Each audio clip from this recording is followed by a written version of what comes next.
उत्तर भारत के सबसे बड़े जर्नलिज्म समारोह में से एक के रूप में पहचाने जाने वाले ग्लोबल जर्नलिज्म फेस्टिवल की शानदार शुरुआत हुई। 3 दिवसीय चल रहे 13वें global festival of journalism and AVGC की नोएडा स्थित मारवा स्टूडियो में पहले दिन के तीसरे सत्र में पत्रकारिता के भविष्य को आकार देने में एआई की भूमिका पर चर्चा की गई। दीप प्रज्वलन और गणेश वंदना के साथ कार्यक्रम की शुरुआत की गई। कार्यक्रम में doctor Sandeep Marwah, festival president, Niharika Sharma, digital creator, Dushyant Kukreja, digital creator, Preeti Dahiya, senior news anchor, Arijit Bhattacharya, founder, Virtual Infocom, Ajay Verma, media professional, R K. Singh, former engineer in chief, Doordarshan मौजूद रहे।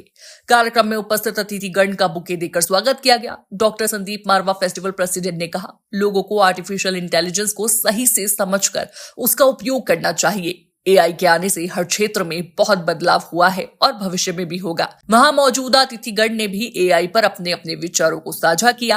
कार्यक्रम में अतिथिगण द्वारा न्यूज बुलेटिन डे 1 का पोस्टर रिलीज किया गया। साथ ही प्रश्न उत्तर का सत्र भी रखा गया, जिसमें स्टूडेंट्स ने अतिथिगण से कई सवाल पूछे और उन सवालों के जवाब पाए। कार्यक्रम में डॉक्टर संदीप मारवा द्वारा अतिथिगण को फेस्टिवल मोमेंटो देकर सम्मानित किया गया। कार्यक्रम के दूसरे हॉल में AFT school of still photography students द्वारा पेंटिंग्स एग्जीबिशन का उद्घाटन संदीप मारवा और अतिथिगण द्वारा किया गया। इसी दौरान म्यूजिकल परफॉर्मेंस के साथ कार्यक्रम में 4 चांद लगाए गए और पहले दिन के कार्यक्रम का भव्य समापन किया गया। देखिए, मैं इतना ही कहना चाहता हूँ कि इतना रहे ख्याल सताने के साथ साथ कि हम भी बदल रहे हैं जमाने के साथ साथ।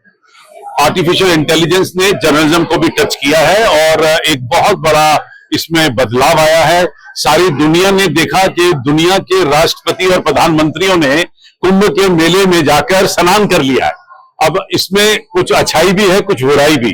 तो जब भी कोई नई टेक्नोलॉजी आती है, नई डिस्कवरी या इन्वेंशन होती है, तो उसके दोनों पहलू देखे जाते हैं, कुछ बुराइयां और कुछ अच्छाइयां।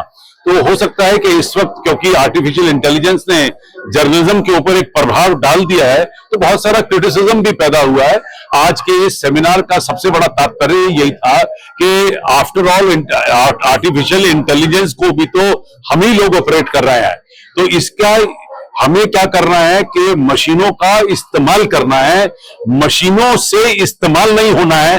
बस ये आज के सेमिनार का तत्व रहा। AI is good and bad in both senses, क्योंकि आपको प्रॉम्प्ट देना है। आप कोई भी ऐप यूज करते हो, अगर आप जर्नलिस्ट हो, मे बी आप कोई स्टोरी कर रहे हो, उसके लिए आपको कुछ इनपुट चाहिए, तो आप लोग सबसे पहले डालोगे कि हाँ ठीक है, से फॉर एन एग्जाम्पल आपको राम मंदिर के ऊपर एक स्टोरी करनी है, कब से शुरू हुआ, कैसे बन रहा है। सो आप वो प्रॉम्प्ट डालोगे, आपको डेटा मिल जाएगा, लेकिन उस डेटा को कैसे आप कोलेट करते हो, दैट इज योर टेक। आप सोचोगे कि आपको वो स्टोरी कैसे बनानी है। आप अभी से शुरू करके पीछे जाना चाहते हो या पीछे से स्टार्ट करोगे कि पहले कहां से स्टार्ट हुआ था, कहां से बाबरी मस्जिद वाला पूरा आप वैसे कवर करना चाहते हो।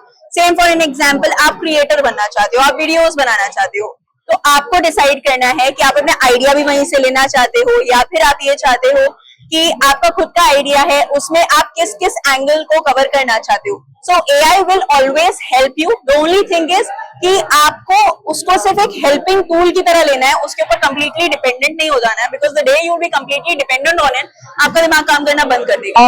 AI के आने से जर्नलिज्म में इम्पैक्ट ये है कि आपके हाथ में जो टूल्स हैं वो और ज्यादा बेहतर हो गए हैं, लेकिन AI का इस्तेमाल करने के लिए हर जर्नलिस्ट को अपने दिमाग का इस्तेमाल जरूर करना पड़ेगा। ऐसा नहीं है कि हम अपने दिमाग को गिरवी रख के सिर्फ AI पे डिपेंडेंट हो जाए, उससे जर्नलिज्म बेहतर नहीं होगी।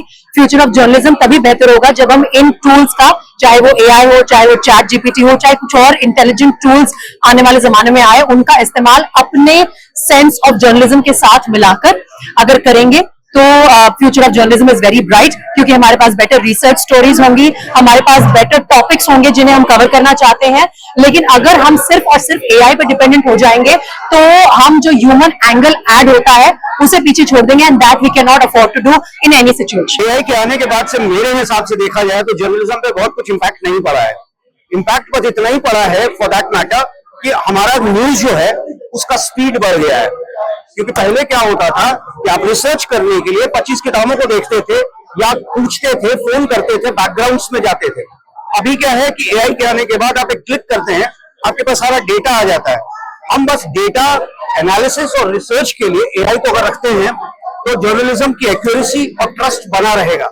अदरवाइज जर्नलिज्म में कहीं ना कहीं मिस इन्फॉर्मेशन, डिस इन्फॉर्मेशन या इनएक्यूरेसी नजर आएगा। मैंने अपने YouTube के बारे में बताया था कि मैं एक यूट्यूबर हूँ और मेरे को इस चीज में ज्यादा पता है। तो AI के आने से हमारी बहुत चीजें मतलब जल्दी हो जाती है। स्क्रिप्टिंग की बात की जाए, स्क्रिप्टिंग हम जल्दी से AI से मतलब एक रफ आइडिया मिल जाता है। ऐसा तो नहीं होता कि जो स्क्रिप्टिंग हो रही है वो एकदम प्रॉपर हो रही है, लेकिन हम थोड़ा चेंजेस कर देते हैं। फॉर एग्जाम्पल, हम कभी घूमने गए हैं किसी बर्फ वाले इलाके में और हमें कुछ ऐसी रील बनानी है कि यार AI आप बताओ हम कैसा कुछ अलग सा कर सकते हैं कुछ, तो AI एक एग्जाम्पल बन सकता है उस चीज के लिए। बढ़िया चीज है। और रही बात मेरे भी करियर में, मैं एक बात और कहना चाहता हूँ कि हम जो थंबनेल जनरेट करते हैं, हमारी पिक्चर से कभी कभी स्माइलिंग नहीं आती, तो AI से हम वो अपनी जो स्माइल एकदम रियल लगती है। माना आर्टिफिशियल इंटेलिजेंस है लेकिन वो चीजें रियल लगती है। ये इसके बारे में तो बात करना ही मतलब वो है कि मतलब एक आधा घंटा लग जाएगा। इसके एडवांटेज इतनी है।